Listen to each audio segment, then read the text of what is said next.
Welcome to Confessions of Being Fabulous, where we live, we learn, we grow.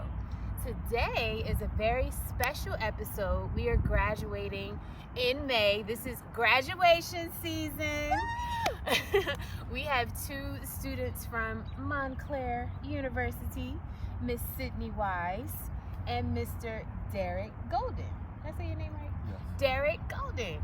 And he's also, just quick shout out, he's the first male to appear on this channel. Woo woo! We do not discriminate. But yeah, I wanted to celebrate graduation season. It's been a lot of years since I've been out of college, but I remember the days, and it can be stressful, I guess, in a sense, because you're preparing for finals and all of that. But before we jump into that, let's start with Sydney. Sydney, tell us a little bit about your major and what made you decide to kind of go in that direction with your life. My major is family science and human development in school settings. So with this major, I can do basically a variety of things. I can go into counseling, caseworker, teaching, and I happen to choose teaching just because that's my passion, and I really do like kids, surprisingly. She really does like kids. She's also my babysitter for my 7-year-old. Yeah. She really likes that kid. I don't always understand why, but she really likes that kid. And basically with my major, I'm going to focus with P to 3 because I do not like older kids. And also, I also want to do special education. So Okay. that's also the field I want to go into. Awesome. All right, and tell us a bit about you, Derek, your major, and what made you decide to go in that direction. My major is education of foundation for K to 12. I really want to stay with like the older kids, but to be honest though, education was not my first major that I wanted to pursue. Really? Yeah. What was the first one? My first major was architecture, but Ah. most schools that I was getting recruited for basketball didn't have that major, so Oh. I had to like have a fallback. And Interesting. over COVID, I had to help my nephew with his homework Okay. and stuff. Mhm. And after doing that, like, and growing patience and stuff, I was like, wait, I could actually do this. Yeah, and yeah. stuff. And it just went from there, and now I'm in education, and I'm trying to become a principal. Yes, I am here for it. That's awesome. So you basically kind of stumbled upon it because you were in the act of helping, and then in that act, you realized this is something that I can actually turn into a career. Yeah. Okay, that's awesome. And so when I'm always, first of all, kudos to you both. Congratulations in advance. I believe graduation is the 13th, you said? Yes. 13th, which is right around the corner. We're filming this a couple of days before May 1st. By the time you see it, it'll be May 1st. But so kudos to you both. I'm really excited. But I'm always intrigued when I meet people that say, for a living, I want to watch other people's kids. I'm just like, y'all the real MVP, because people with kids, we be trying to get rid of them. We be trying to, like, you know, just have time. So I just think that's a really special calling. You know what I mean? And it's not something to be taken lightly. When you talk about the younger kids, let's go back to Sydney for a second, and that age group, what is it about that particular age group that kind of, like, you know, makes you feel excited about honing in on them specifically? Definitely that they are just enthusiastic to be in school. Okay. I feel like as you teach with older kids, they're a little Yeah. they're difficult. They have other things on their mind. Right, and it's just like hard to, at least for me, like I'm very like bubbly. I love to like make jokes. I love to connect with the kids, like talk about their favorite shows. Mhm. And it's like with older kids, you really can't do that, at least for me. Mhm. And also because I'm very short, and these kids nowadays are towering over Yeah. me, and it's just like I don't really have the patience for that. Got You know it. what I mean? Okay. But surprisingly, I do have the patience for younger For kids. younger, and I just, which is amazing. yeah, to I me. just love that they're just so excited to learn, and they're just like sponges, and it's just Yeah. such a big I love to be a big part of their early development. They're and still see them grow. impressionable. Yes, You can exactly. still like actually have an impact. They're Exactly. listening to what you say. They're gonna listen to what you. Okay. And some of the most memorable teachers I have are from like my early elementary. Sometimes you speak to people like, I don't remember my kindergarten teacher. Yeah. I sure do. Yeah. And I remember I could tell you every single thing that we did in kindergarten. Wow. That's the kind of same impression I want to have for Yeah. the kids, my future students. Got it. That's awesome. And so what about you? What made you decide? Now I know you worked with the family member, and as a result of that, it caused you to kind of switch. Were there any other experiences though that made you decide on that specific range? Because it sounds like you're kind of like open to all age groups. So basically I coach. Okay. I coach basketball AAU team. Shout out to MSU Oh, Skyliners. okay, cool. And I've been with those kids since they was in 6th grade. Oh, nice. So starting off with them and coaching them all the way up to now they're about to be freshmen in high school next year. Aww. So, they're graduating. So you've had a chance to see them grow this whole time. Exactly. That's awesome. So that's what made me want to stay with like that range from like 6th grade, early middle school. I feel like that's the time where they need us the most. That's the time where like they're discovering themselves and stuff like that, and trying to find out their true identity. Yes. And watching like even my players go through those emotions of like, am I good enough? Am I this? Am I that? That doubt. And having somebody who went through it there and able to support them, I just feel like that's the best of who's both for them. That's really awesome. So what's interesting is I received a flyer not too long ago, and the flyer was for I don't know who the professional is or who the group is, but they're basically providing I don't know, services or support or just a conversation, a lecture for, I think it was middle school through high school teen boys specifically. And I don't know what exactly they're going to talk about, but the way the flyer read, it seemed like they're going to tackle stress, anxiety, stuff like that. Do you feel like, knowing the condition that the world is in now, not to make it all doom and gloom, but because kids, I feel like they have a lot more access now than we did when we were 12, 13, 14, do you see kind of like more anxiety, more depression, more of that than maybe you felt like you saw as you were growing up at that same age? Yeah, of course, because when we was kids, like in our age during that time, we was mostly like hidden from everything.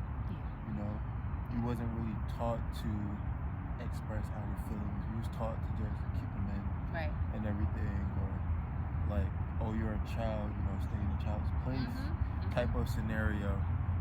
But nowadays, since everything is so broadcasted on all social media platforms, and a bunch of kids have iPads and able to just look up certain things, it's just like, I feel like it's a great thing.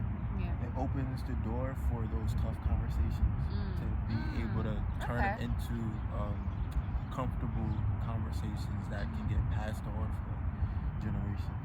Okay. That's an interesting perspective.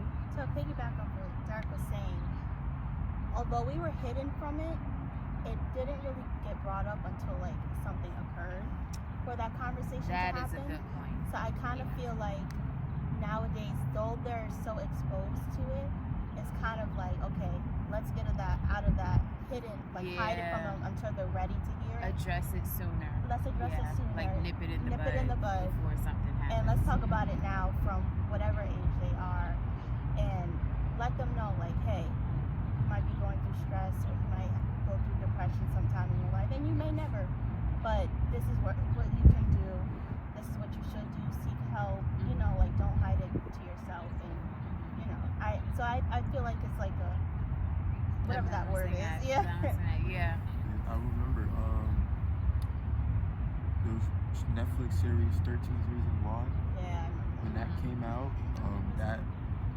so it's about this girl who committed suicide and everything, and like she left tapes behind, and each tape was like significant to one person and everything. So it's like trying to figure out who was the real cause of her suicide and all that stuff.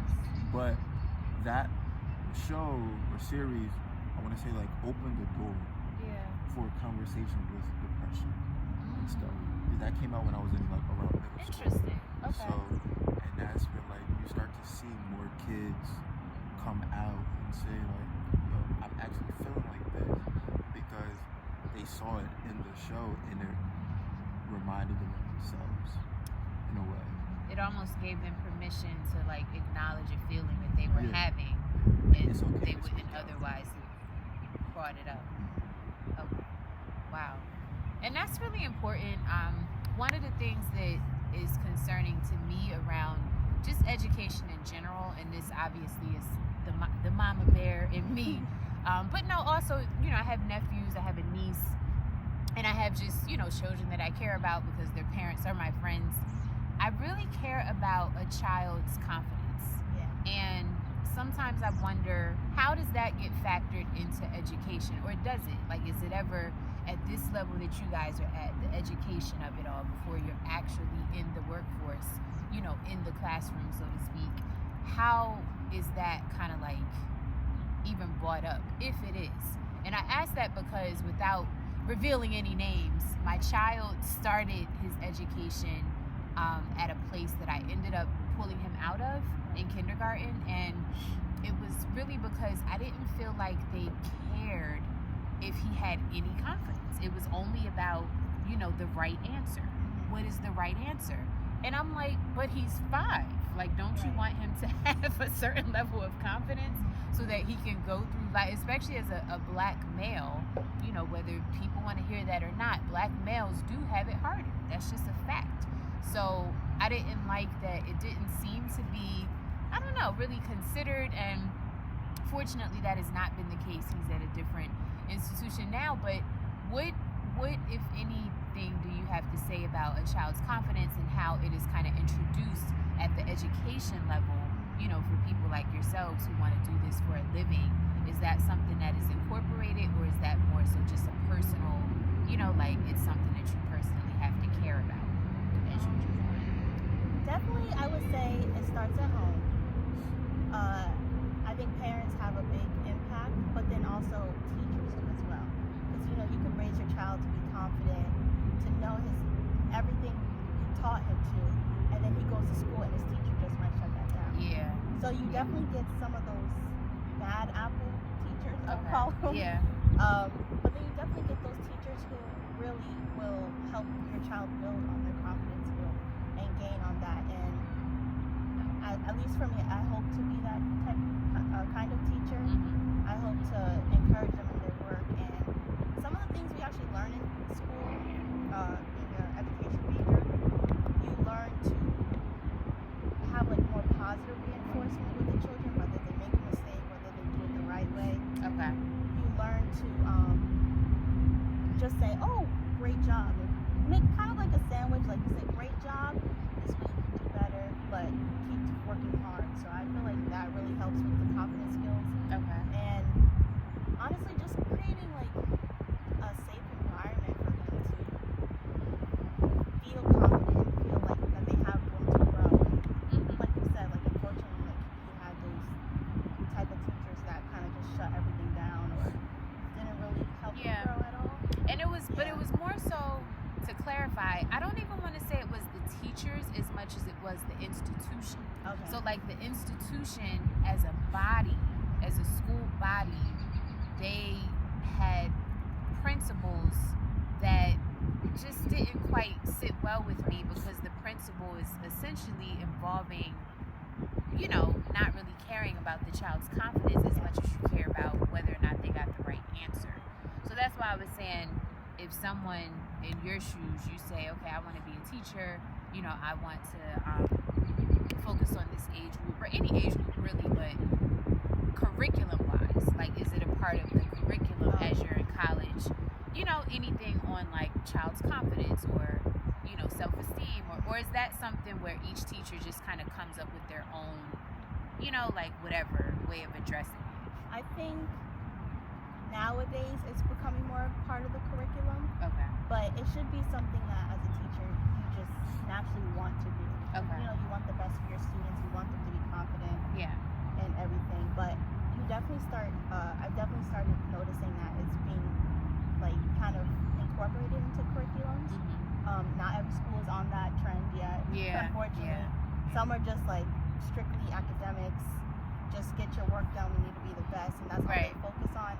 While other schools are like, let's focus on our students' mental health, and curriculum, of course.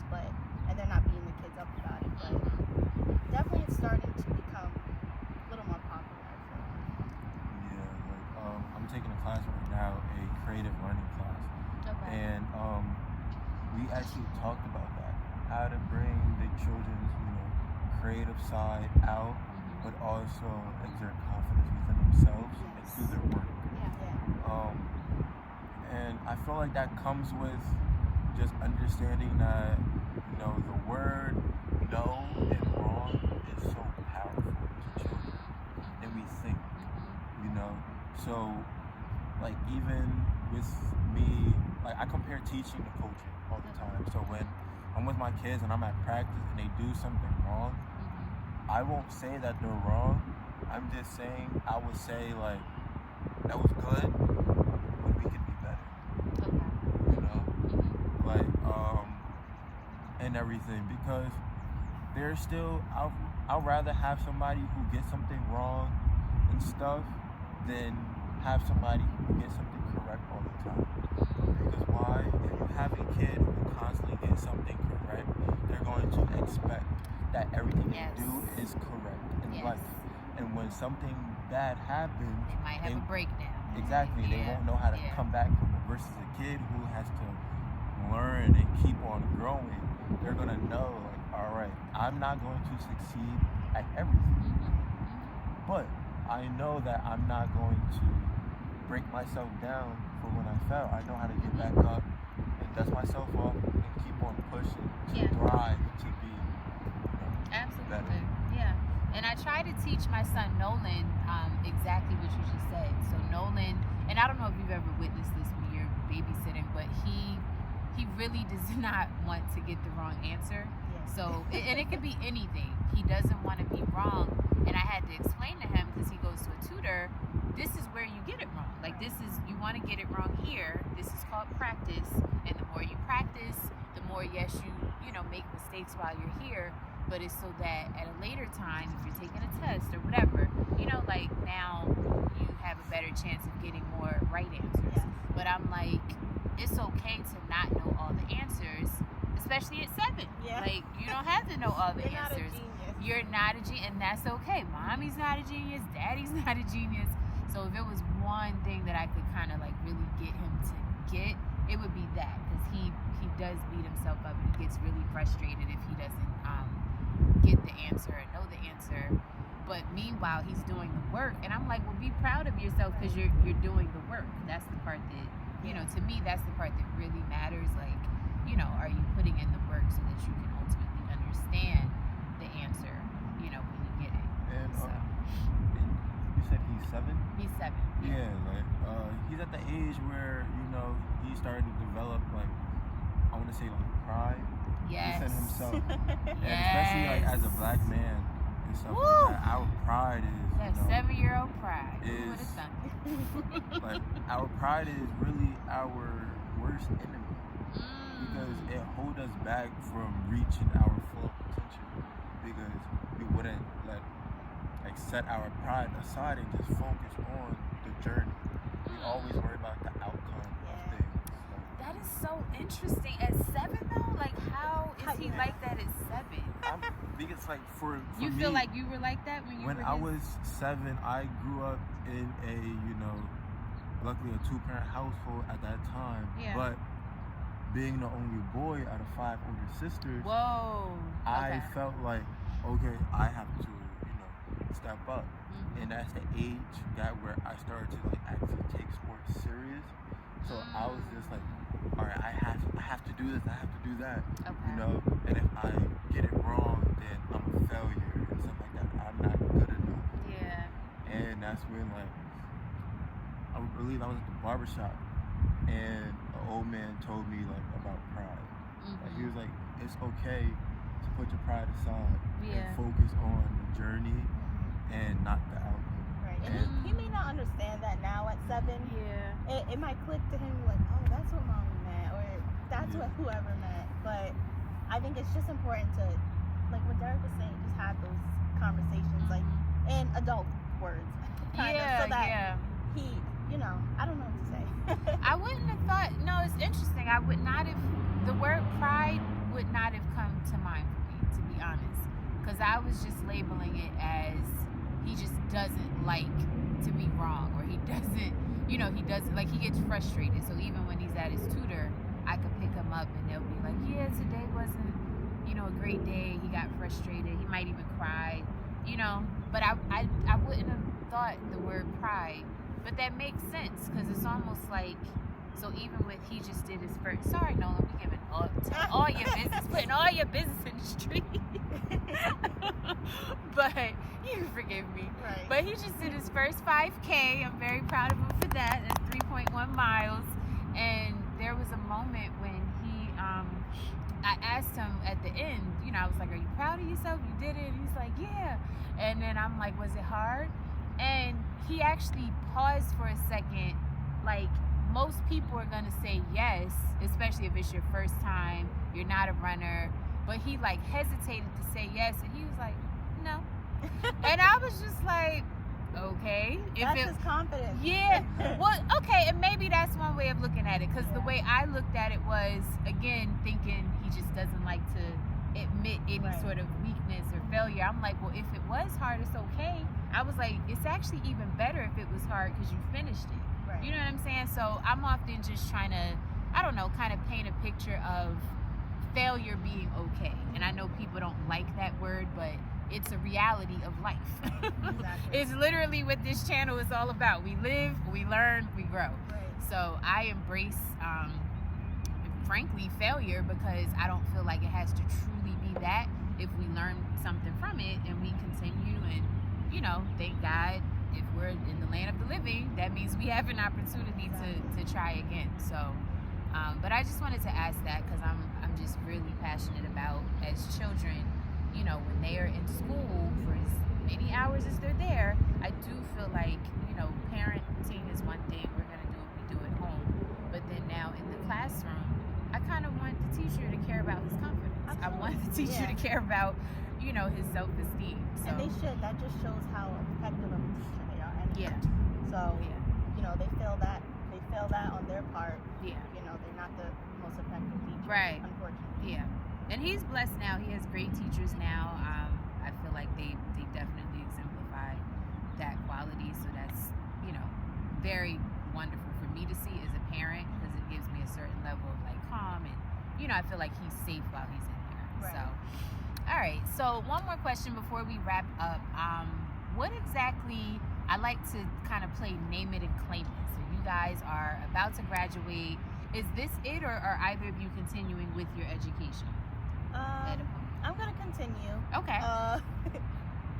For me, I won't be graduating with my teacher certification. Okay. So doesn't mean I can't still teach in some type of way. So I'm looking to like work. I would like for a school to sponsor me to go back for my master's, but if they don't sponsor me, it's okay. I'm definitely gonna go back. Okay.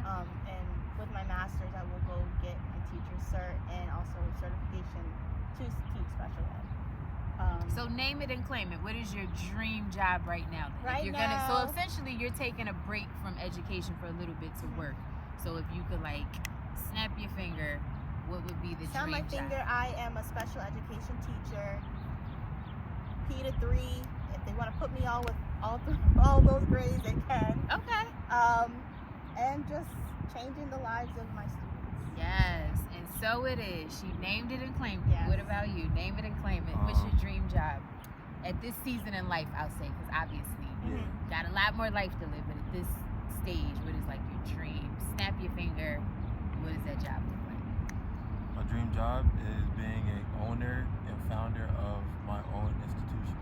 Yes, I know that's right, black man. Yes, black man. Because I'm actually going back to school to get my master's and continue my collegiate career as well in basketball. Yeah. Okay. Actually, funny, August, I was just on the phone with a new coach Mhm. for my new school. So Oh, awesome. Awesome. Okay. That's cool. I love it. Yeah, I like to name it and claim it because, sometimes we may have things that we want to do and we kind of second guess whether or not we can really pull it off. But I'm just a fan of like putting it out there. And I know sometimes we may not want to put it out there for everyone. Sometimes we have like these secret goals. You just Yeah. put that in a journal and you tuck it away. I have some goals like that if I'm being honest. You will never know them, but I know them. But some stuff I feel like we want to name it, we want to claim it because that is putting it out there. And I do think there's power in the spoken word. You know what I mean? So that's why I wanted to do that. But thank you guys for being here today. I really, really appreciate it. I'm so excited for your graduations. You graduate in the same exact kind of time, or are you guys just in the same school but different? Same exact time. Okay, gotcha. Yeah. Okay, so they have one. Because I have a friend who's graduating from somewhere else. They have like 3 different days of graduation ceremonies or something. So I don't know what that means, but Different colleges, different. They might have like if they have nursing at their school, they may have one specifically for nursing. Oh, because okay. Usually that's such a big major. And Oh, that makes sense. Okay. program. But And that then- might be And then a general one. Right. And then, okay. sometimes for education. Yeah. So that might be. same thing for athletes. I don't know. I have my graduation with my whole class, Hmm. but then I also have a little graduation ceremony with college athletes. It's not little though. It's not little. Yeah. It's not Big. little. Graduation ceremony, but it's not little. It's a big deal. Awesome. Well, congrats to you both. I'm really excited for both of you and your futures, and I am going to be putting you on my prayer list. We want them to get those dream jobs. We want him to start that dream business. I might enroll my son to be one of your first, whatever, if that's okay with you. But I'm just excited, and I wanted to do this episode celebrating graduation, celebrating these amazing young minds. Even though I look like I could go to school with them, right? I look like I could be in college right now, 22, 23, maybe 25, maybe 27. I don't know, but I'm excited we did this. So I hope you guys enjoyed the episode. This is still a relatively new YouTube channel, so if you could please like, comment, subscribe, I would appreciate that. The channel would appreciate that, and it'll also be amazing if you have any comments specifically about what you want me to talk about in the future. It's still new, so some stuff I'm just kind of coming off, the top of my head. Some stuff it might be inspired by something I just experienced in real life, but I would love to hear from you, so feel free to drop a line if you have anything to say about future topics. All right? I wish you lots of fun, laughter, abundance in your life.